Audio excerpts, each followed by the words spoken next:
कोई अच्छा कार्य हो रहा है तो ये करवाने वाला कोई दूसरा नहीं होता, इसको करवाने वाले तुम्हारे घर के पितृ होते हैं जो ऊपर बैठकर तुम्हारे घर में अच्छा कार्य करते हैं।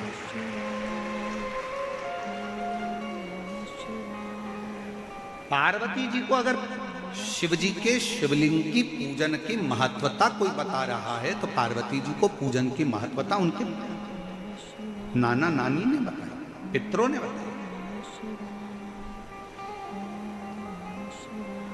इसीलिए तो शंकर जी को जल चढ़ाने वाले को पितृदोष नहीं लगता।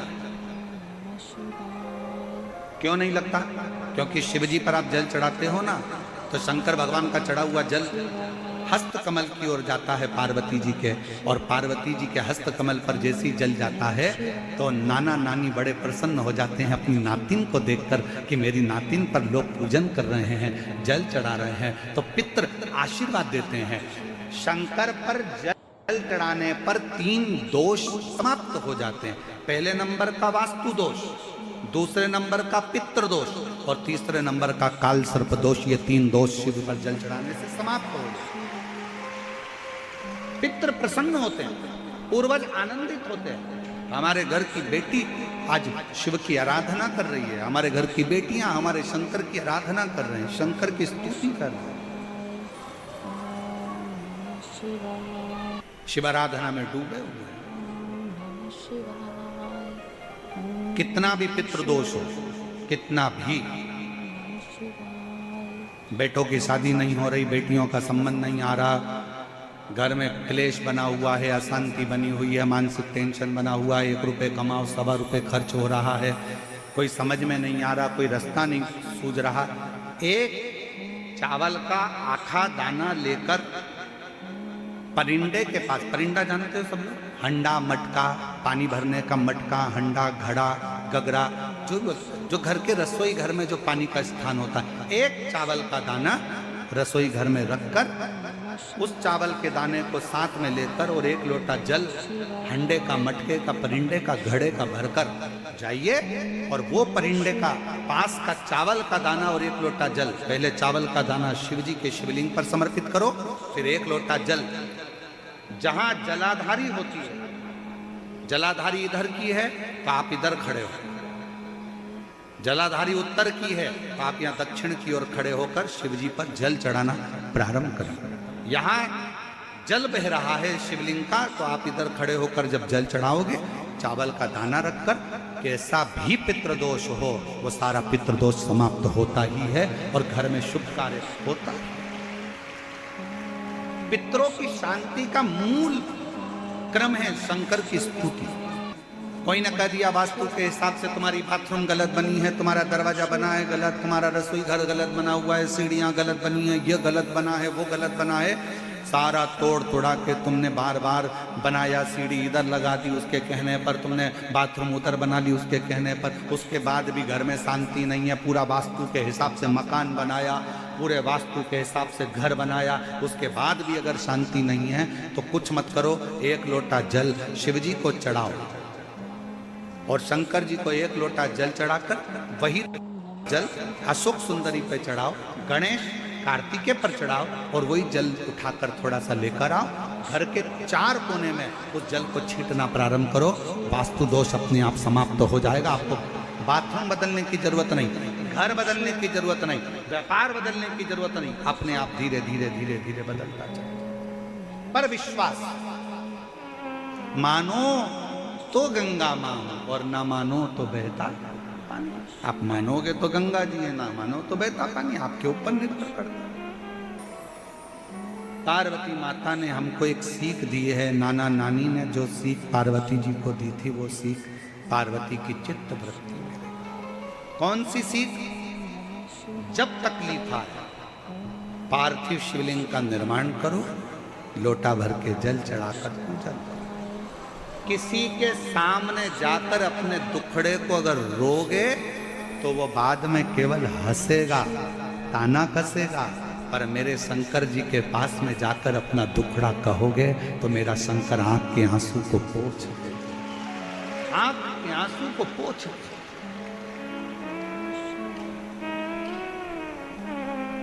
हम पार्वती मैया ने भगवान शिव की आराधना करी। बाल्यावस्था से शंकर की आराधना में इतनी डूबी कि शिव को आना पड़ा उनको प्राप्त करने के लिए। और कितनी अर्चना आई।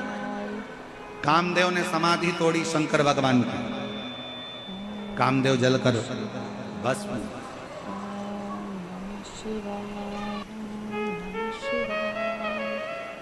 कितना तप। लोग कहते हैं पार्वती जी ने घोर तप करा, घोर तप। शिव महापुराण की कथा कहती है पार्वती जी ने एक ही तप प्रबल करा था, पार्थिव लिंग का निर्माण कर कर पूजन में लगी रहती थी, ध्यान शंकर में रहती शिव। पार्वती जी ने तप साधना कर कर शिव को प्राप्त कर लिया। शंकर भगवान पार्वती को लेकर चले। कितना सुंदर व्याख्यान है, कितना सुंदर वर्णन किया है। समुद्र मंथन में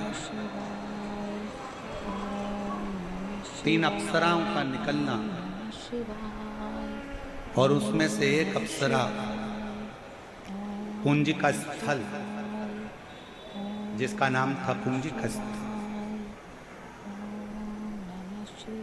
इतनी सुंदर थी उसको देखकर देवता भी रीझ जाते थे। गंधर्व उसको देखा करते, सुंदरता बड़ी थी उसमें।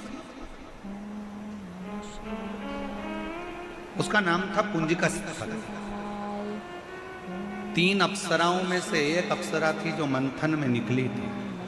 जैसे समुद्र मंथन में 5 गौमाता निकली थी, सुरभि, सुशीला, बहुला, नंदा, सुभद्रा, ऐसी 5 गौमाता मंथन में जैसे समुद्र के निकली, वैसे ही 3 अप्सराएं। उसमें से एक का नाम था पुंजिका स्थल, बड़ी सुंदर। अब भगवान की कथा कहती है, शिव महापुराण की कथा कहती है, अगर भगवान ने तुमको अच्छा घर दिया है, अच्छी काया दी है, अच्छी माया दी है, तो इसको अच्छे कार्य में लगाए, कभी गलत कार्य में इसको लगाने का प्रयास न करें। और मत मान करे रे काया माटी मिल जाएगी, राम भज नाम भज लो प्रभु का नाम। ये मुश्किल से मिली और अच्छी काया अगर भगवान ने दी है तो इसका सदुपयोग। अच्छा धन भगवान ने दिया है, माया अच्छी दी है तो इसका सदुपयोग। पुंज का स्थल दुर्वासा जी ने समझाया, नहीं मानी, फिर जल का छींटा दिया। क्रोध आ गया दुर्वासा ऋषि को, श्राप दे दिया, तू बांदरों की तरह हरकत करती है, जा तू बांदरी बन जा। रोने लगी, आंखों से जल बहने लगा। क्षमा करो मुझसे गलती है, मुझसे गलती हो गई, क्षमा करो। शिव कथा कर रही है, पुंजिका स्थल को श्राप लग गया, तू बांदरी हो जा।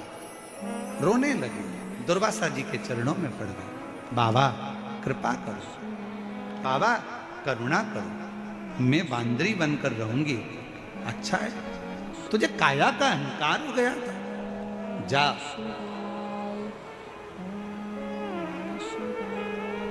तू पूर्व देश में जब अपने प्राण त्याग देगी बांदरी की योनि से, तो पूर्व देश में पुंजथल नाम के राजा के घर में तेरा जन्म। क्षमा, पुंजथल नाम के राजा के घर में पुंज का स्थल का जन्म हो गया। राजा ने देखा कि जो लड़की जन्मी है उसका मुख तो बानर जैसा है। राजा ने उसको वन में छुड़वा दिया, वन में छोड़। ये लड़की मेरे राजघराने में नहीं रहना चाहिए, इसका मुख बंदर जैसा है, बांदरे के मुख का है, छोड़ो इसको। वन में छोड़ा तो गौतम ऋषि ने, माहिल्या ने उस बांदरी को, मनुष्य का शरीर था, बांदर का मुख था, उस बेटी को पालना पोषना, चालू करा।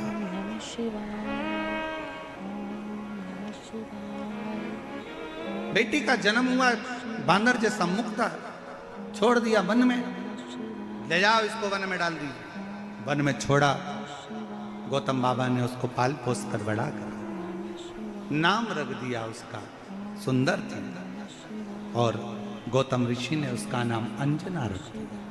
क्या नाम रखा? अंजना। एक केसर सिंह नाम के राजा हुए, जिन्होंने एक हिरण के ऊपर बाण चलाने के लिए हिरण के पीछे भागते भागते चले, और वो हिरण दौड़ता दौड़ता मृगा ऋषि के आश्रम में पहुंच गया। राजा को समझाया कि इसको मत मारो, पर राजा माना नहीं, हिरण पर बाण छोड़ दिया। क्रोध में आकर मृगा ऋषि ने श्राप दे दिया कि तू बानर की योनि में जाएगा। क्षमा मांगी तो कहा कि एक नगर के राजघराने में तेरा जन्म है, और तू केसरी के नाम से तेरी धर्म पत्नी के गर्भ से एक बेटा जन्म लेगा, जो शिव का ही एक अंश होगा, शिव का। महाराज गौतम बाबा की उस पवित्र कुटिया के आसपास में भ्रमण करते ये केसरी और अंजना, केसरी और अंजना भ्रमण करते, और दोनों भ्रमण करते करते दोनों का ही मिलन हुआ। गौतम ऋषि ने दोनों को देखकर उन दोनों का मंगल विवाह कर दिया, का मंगल विवाह किया, और मंगल विवाह करा दोनों का। समय आया जब संतान की प्राप्ति नहीं हुई, तब शिव की आराधना करी, शंकर की।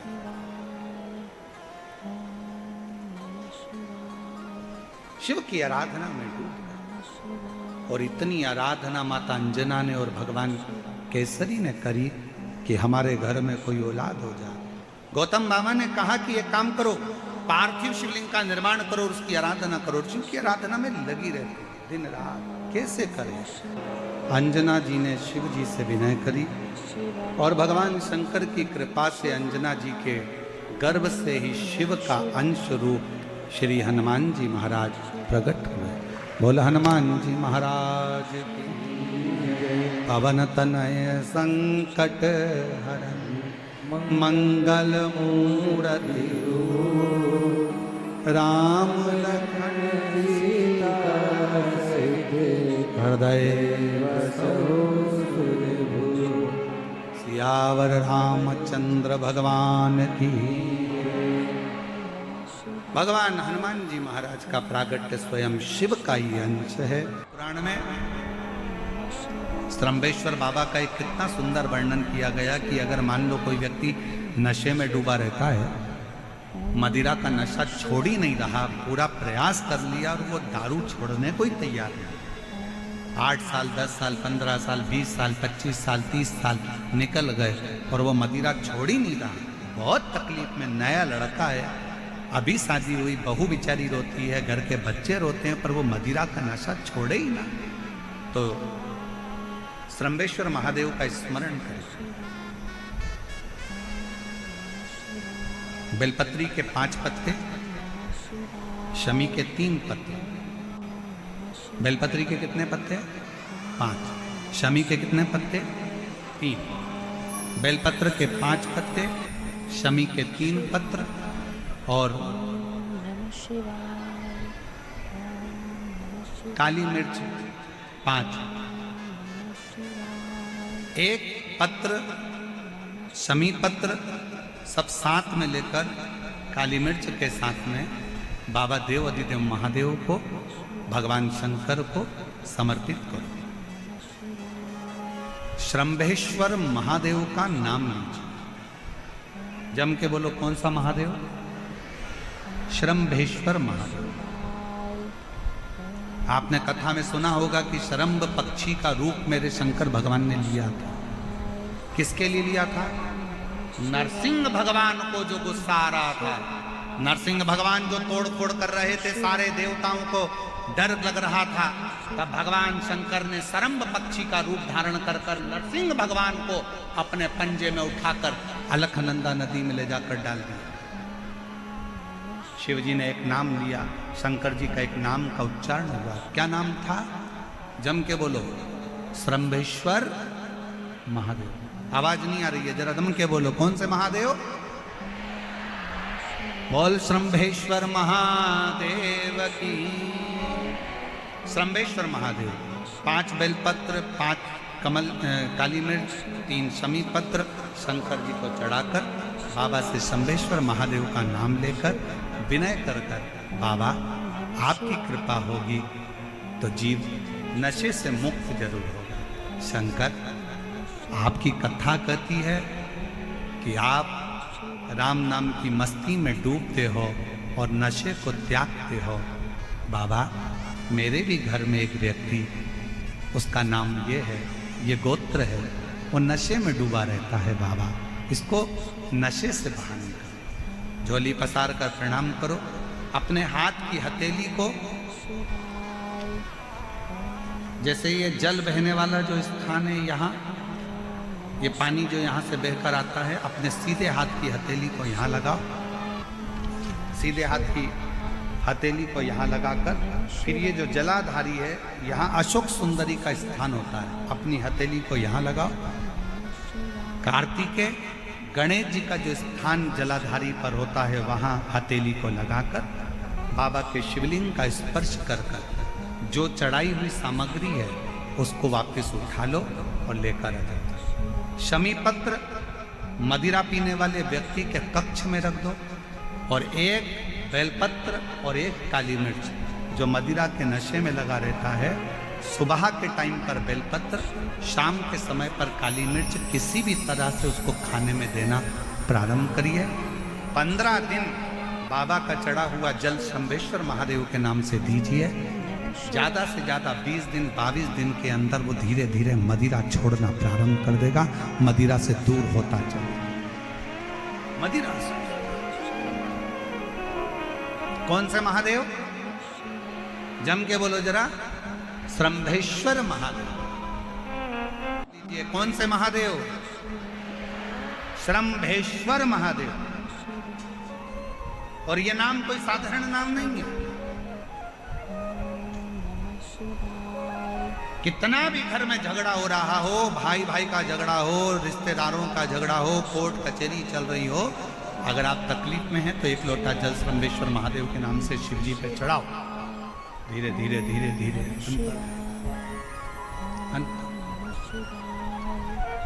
कोई कोमा में पड़ा है, व्हीलचेयर पर पड़ा है, हॉस्पिटल में पड़ा है, डॉक्टर ने कह दिया कि अब भगवान के ऊपर है, हमने सारी दवाइयाँ दे दी, गोलियाँ दे दी, सारा इलाज कर लिया, अब ये उठेगा नहीं उठेगा, चलेगा नहीं चलेगा, आगे बढ़ेगा नहीं बढ़ेगा, इसकी जवाबदारी हमारे पास नहीं है।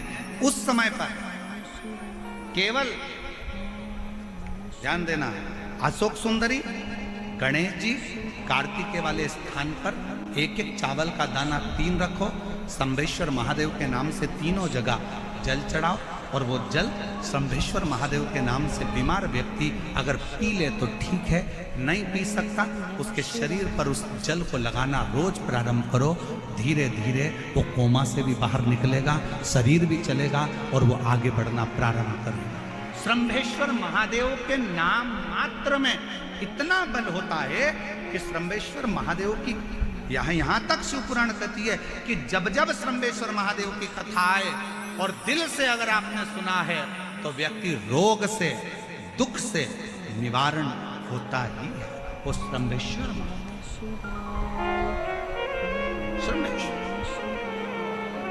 क्यों शिव महापुराण की कथा में लोग इतने तकलीफ है, बीमार है, तो भी शंकर की कथा में क्यों जाते? इतना धूप है, गर्मी है, फिर भी लोग जाते, बीमार लोग भी पहुंचते, क्यों पहुंचते? उसका कारण है किसी भी तरह से शंकर की कोई कथा हमारे श्रवण शक्ति में जाएगी और वो हमें शक्ति प्रदान करेगी, क्योंकि उसका नाम महामृत्युंजय है। वो मृत्यु को भी जीत सकता है तो आराम जरूर दे सकता है, वो शिव है। लंका के राजा रावण ने मंदोदरी से कहा कि मैं जानता हूं कि शंकर जी के पास लेकर जाने के लिए कुछ नहीं चाहिए, और पूरी रामायण को उठाकर देखिए, रावण के पूरे चरित्र को उठाकर देखिए, रावण संहिता को उठाकर देखिए।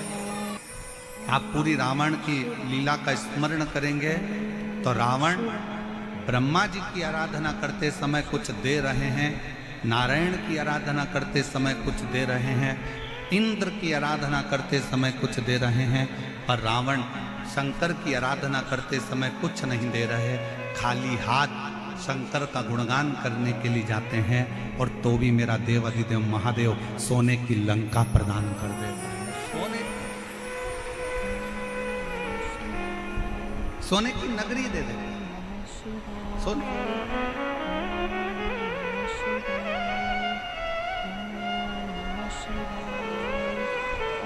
रावण को मालूम है कि विश्वास बहुत जरूरी है। अभी आप आगे कथा में सुनेंगे, ईसर गोरा जी शिव महापुराण की कथा का रसतत्व ग्रहण करते समय आप श्रवण करेंगे।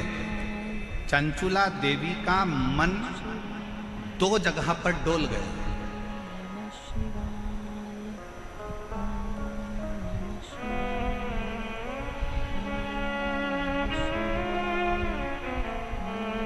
चंचुला देवी की चित्तवृत्ति दो जगह पर डोल गई।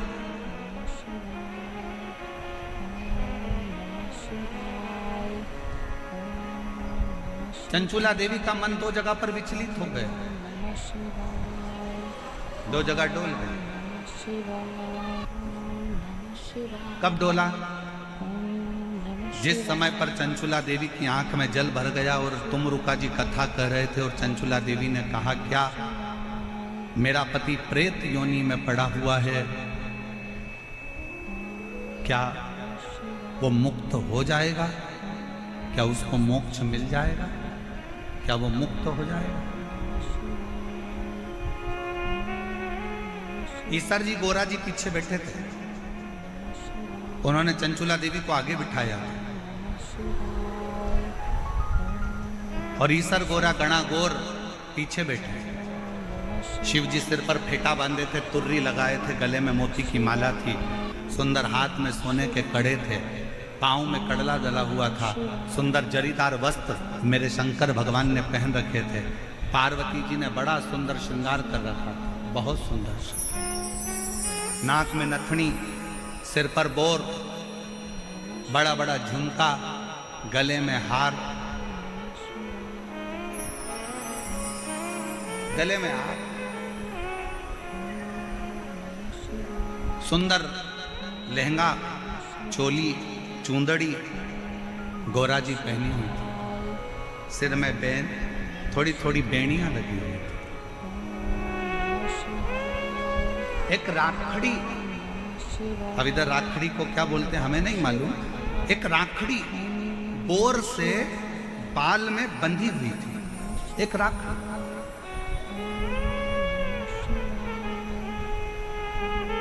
और बैठे हुए चंचुला देवी के मन में संशय उत्पन्न हुआ, क्या मेरा पति इस प्रेत योनि से मुक्त हो सकता है?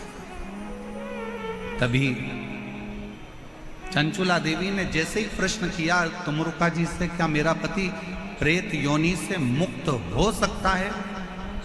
तुमरुका जी ने उत्तर दिया चंचुला देवी को, अगर विश्वास पक्का है तो पत्थर में भी फूल खिल सकता है, और विश्वास पक्का है तो प्रेत योनि से तेरा पति भी मुक्त हो सकता है।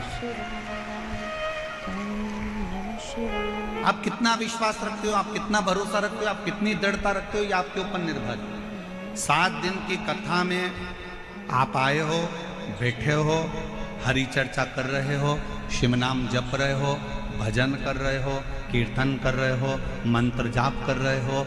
जितनी देर कथा में बैठो, जितनी देर शिव महापुराण के अंदर बैठो, उतनी देर तुम्हारे दिल में कितना शंकर के प्रति विश्वास है ये तुम जान सकते हो, ये तुम्हारे ऊपर निर्भर है।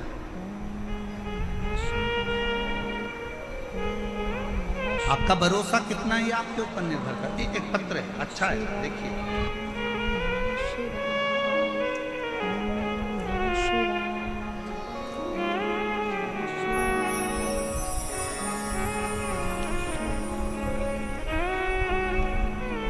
श्री शिवाय नमस्तुभ्यम।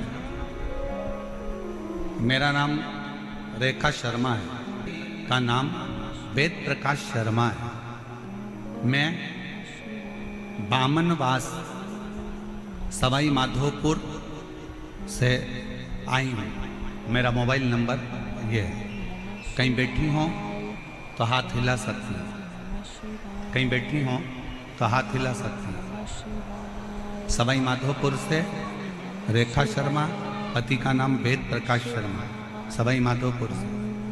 अगर कहीं बैठे हों तो आ सकते हैं बेलपत्र लेने के लिए। आ जाइए, आ जाइए। वर्ष 2022 में पत्र को आप लोग एलईडी पर पढ़ सकते हैं। आस्था चैनल पर भी यह पत्र दिखाया जा रहा है और एलईडी पर भी यह पत्र दिखाया जा रहा है। जहाँ जहाँ एलईडी है वहाँ वहाँ पत्र को आप पढ़ सकते हैं। वर्ष 2022 में जुलाई में मेरे पति के पेट में अचानक दर्द हुआ। फिर हमने उन्हें जयपुर के जीवन रेखा हॉस्पिटल में दिखाया तो पता चला कि उनकी लेफ्ट किडनी में कोई नस बंद बताई है। फिर डॉक्टर ने बताया कि किडनी निकालना पड़ेगी और परेशान बता दिया। फिर डॉक्टर ने दवाई दी 15 दिन की और कहा कि 15 दिन बाद ऑपरेशन कराना होगा, नहीं तो इन्फेक्शन हो जाएगा। इसके बाद मेरी भाभी का फोन आया तो मैंने उन्हें पूरी बात बताई। वह छत्तीसगढ़ मध्य प्रदेश से हैं। उन्होंने मुझे बताया कि आस्था चैनल पर पंडित प्रदीप मिश्रा की कथा आती है, उस कथा को आप आसन लगाकर टीवी के सामने बैठकर सुनिए। मैं विश्वास नहीं किया। कथा सुनने से कोई ठीक हो सकता है क्या? गुरुजी, मुझे कुछ समझ में नहीं आ रहा था, क्या करूं। 5 दिन गुजर चुके थे। डॉक्टर से फिर बात करी गई तो डॉक्टर ने जांच देखकर कहा कि इसका ऑपरेशन 15 दिन बाद कराना ही पड़ेगा क्योंकि इसका इन्फेक्शन फैलना चालू हो गया। किडनी निकालना पड़ेगा, ऑपरेशन कराना पड़ेगा। विश्वास नहीं था। 5 दिन निकल गए। मेरी भाभी ने मुझे दोबारा फोन कर कर किया, बोली तुमने कथा सुनना चालू नहीं करी क्या? उसने कहा नहीं, मेरा मन नहीं करता। ना जाने कितने महाराज टीवी पर आते हैं, कथा कहते हैं, ऐसा तो चलता ही रहता है। मेरी भाभी ने फिर मुझसे कहा कि अच्छा मत सुनो, एक बार सीहोर तो चले जाओ। अगर कुबरेश्वर धाम जाओगे और वहाँ का रुद्राक्ष लाओगे और कंकर शंकर पूछ कर आओगे तो फल जरूर मिलेगा। हमने भाभी का कहना मानकर यहाँ सवाई माधोपुर से जयपुर के हॉस्पिटल से छुट्टी लेकर सीहोर चले गए। कुबरेश्वर धाम के लिए जब गए, दूसरे दिन हम कुबरेश्वर धाम के लिए निकल गए। सुबह 4 बजे हम सीहोर पहुँच गए। सीहोर में गए, गाड़ी रोककर एक साइकिल वाले से पूछा कि कुबरेश्वर धाम कितनी दूर है। साइकिल वाले ने तुरंत अपशब्द कहे, गुरुजी आपको आड़े टेढ़ी बातें कहीं और कहा क्यों जा रहे हो कुबरेश्वर धाम पर, क्यों छोड़कर आए हो अपना गांव, क्यों वो प्रपंच में वो ढोंगी के चक्कर में पड़े हो। और उसी समय पर हमारी आंख से जल गए। हम थोड़ी देर निकले।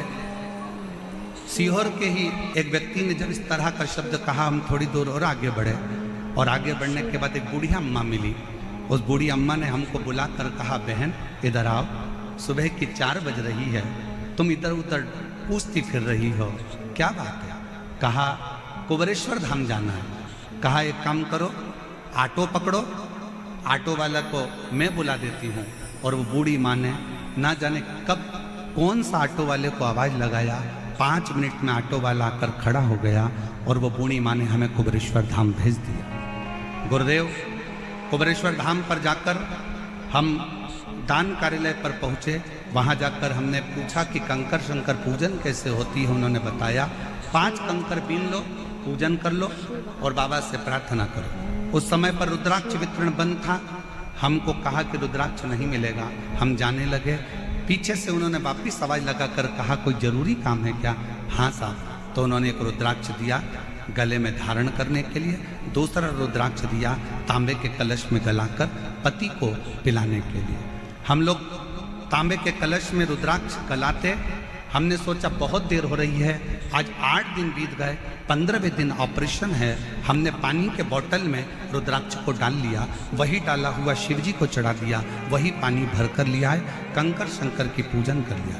15 दिन बाद हम डॉक्टर के यहाँ ऑपरेशन के लिए पहुंच गए।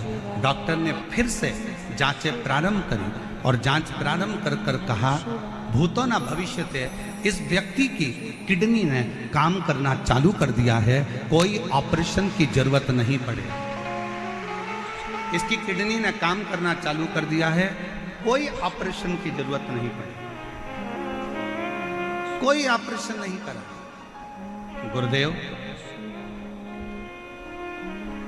इसको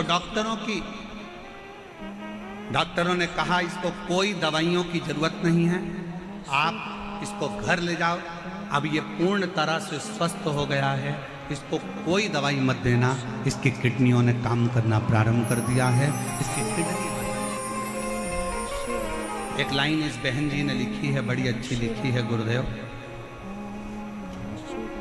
हमको तो लगता है कि संसार में जो अच्छा है ना, उसको ताना देने वाले, गाली देने वाले ढेर सारे पड़े हुए हैं, पर गुरुदेव, हीरा कोयले की खदान में होता है फिर भी वो चमकता रहता है। उसी तरह ये कुबरेश्वर धाम बाबा का वो धाम है जहाँ शिव की कृपा से, शंकर की करुणा से फल मिलता ही है।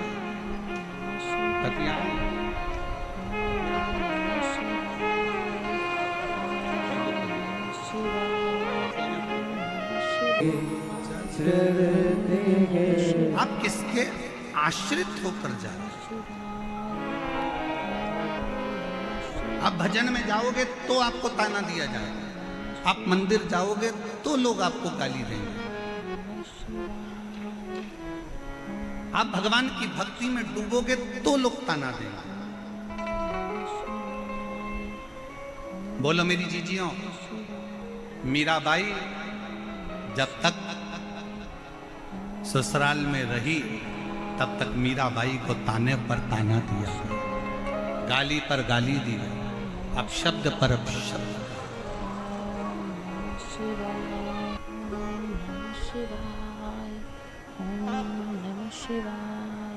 कितना ताना।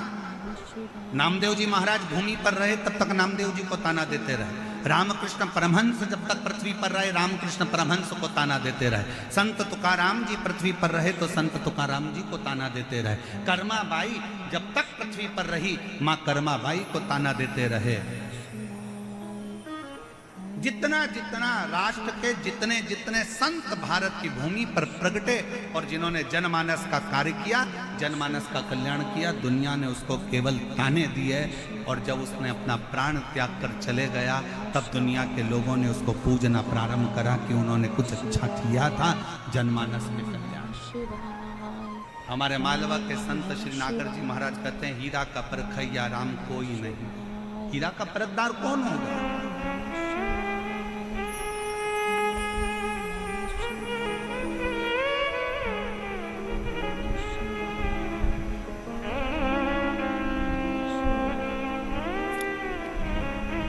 और फिर निवेदन है, अगर आप आए हो शिव महापुराण की कथा में तो एक भरोसे के साथ आना, एक विश्वास के साथ आना, वरना अपना घर, एसी का रूम, डनलप का गद्दा, सोफा सेट, भला क्यों इतनी धूप में चलकर पंडाल में पहुंचना। अगर विश्वास है कि मैं शिव पुराण की कथा में जाऊंगी, मैं शंकर की कथा सुनने के लिए जाऊंगी, और मेरा विश्वास कहता है मेरा शंकर जयपुर की उस धरा पर शंकर भगवान मेरी झोली खुशियों से भरेगा तो वो भर कर ही भरेगा। और विश्वास नहीं है तो अपना घर भला है, अपने घर पर रहो, आराम से आनंद से सत्तू घोल घोल के खूब पियो, अचार चाट चाट के सत्तू निपटा। क्यों व्यर्थ का समय बर्बाद करना अपना भजन में? आश्रित शिव के हो।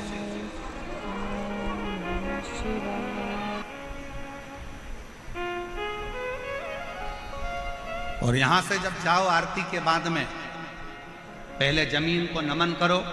भूमि में कितने शिव भक्तों के चरण लगे हैं, जो विश्वास लेकर आए होंगे, ना जाने कितना कितना भरोसा लेकर शंकर के इस कथा में पहुंचे होंगे, उस भूमि को नमन कर कर उसकी रज अपने मस्तक पर लगाकर, अपने हृदय से लगाकर, झोली पसार कर उसको प्रणाम कर कर, कथा के विराम पर बाबा से विनय कर कर, बाबा से अपने मन की बात कहकर फिर जा, उससे विनय कर कर।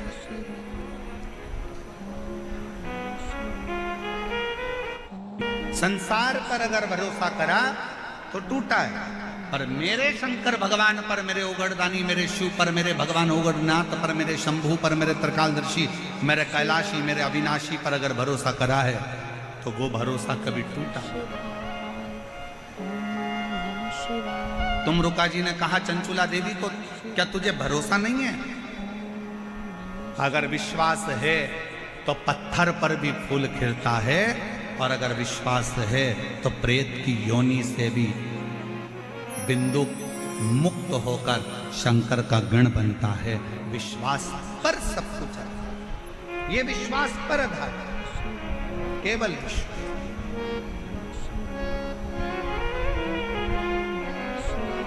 और मेरे भोले तेरा सहारा है,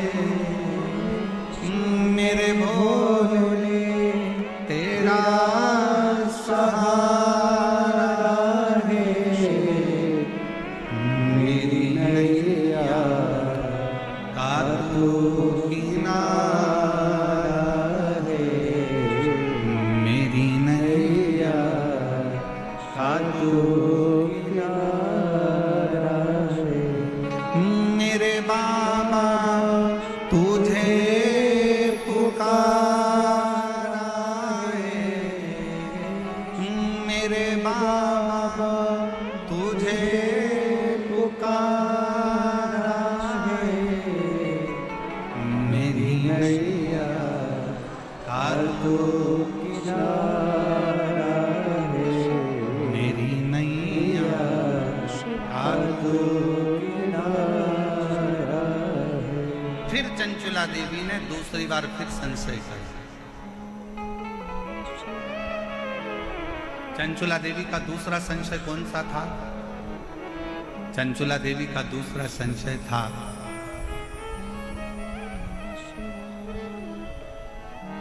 मैं बेधव्य हो गई, पति चले गया बिंदु,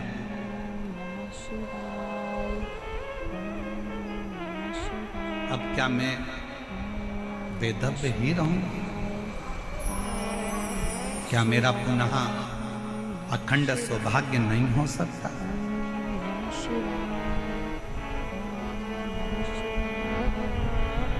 चंचुला देवी ने कहा तुमरुका जी से कि मैंने सुना है एक सौभाग्यवती स्त्री अखंड सौभाग्य लेकर जब वो मरती है तो वो पति के धाम में जाती है, पति लोक में।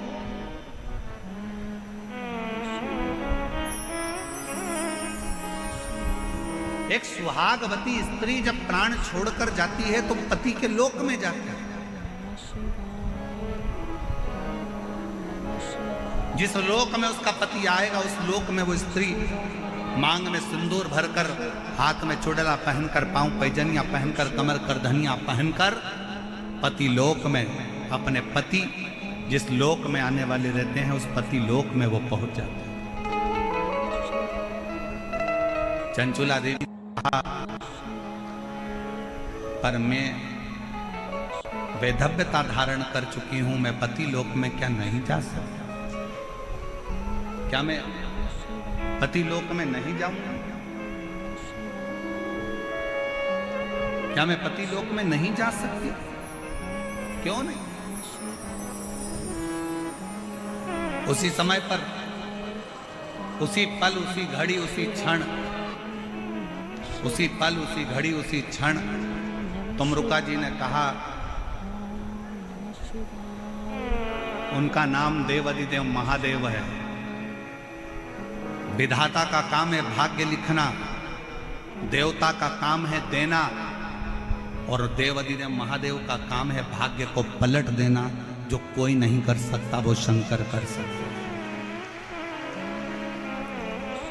यदि तुमने एकाग्र चित्त से, एकाग्र मन से, एकाग्र ध्यान से, एकाग्र हृदय से शिव महापुराण की कथा का स्मरण किया है, चंचुला देवी तुमने अगर विश्वास के साथ शिव महापुराण की कथा को अगर सुना है तो ये निश्चित है तुम वैधव्य होकर भी अखंड सौभाग्य लेकर अपने पति के लोक में निवास करो, पति के लोक में निवास कर सकते। और हुआ क्या था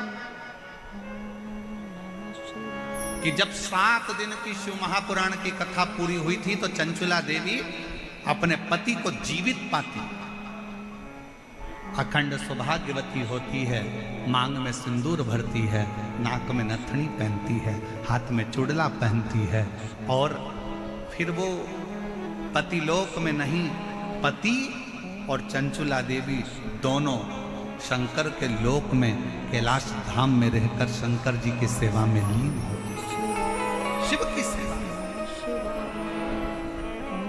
मेरे भाई शिवाय, ओम नमः शिवाय।